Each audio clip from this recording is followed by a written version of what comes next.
toward the U.S. And the University of South Alabama receives a major donation to help with its new on-campus football stadium. WKRG News 5 starts right now with breaking news. Hi, everyone. I'm Peter Albrecht. And I'm Devin Walsh. Thanks for joining us tonight. Improving safety at football games on everyone's mind after last week's shooting at Ladd-Peebles Stadium. 9 people were injured after the LaFleur-Williamson game. News 5's Nicolette Schleisman joins us live now outside of Ladd with a look at the changes that will be made there and at other stadiums in the county. Nicolette? Yeah, Pete, Devin, after that violence broke out on Friday night, we are getting a better idea of what you're going to have to go through if you enter into these front gates at Ladd Stadium, as well as the football games across Mobile County. How do we address this? How do we make sure that this doesn't happen again?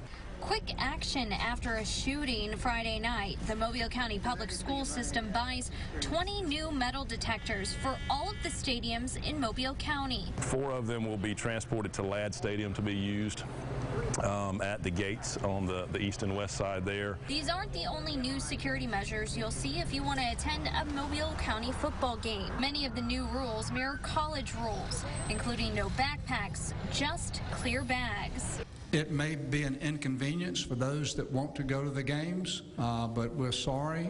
No matter of fact, I'm not sorry about that.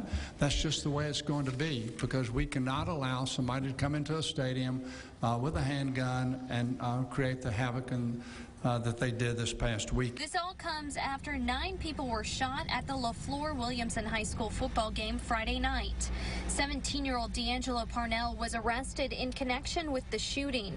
Today, we're learning more about how the violence unfolded. The timeline that we were looking at was relatively short between the end of the game. The fourth quarter was in full swing when a fight broke out in the breezeway between 2 people.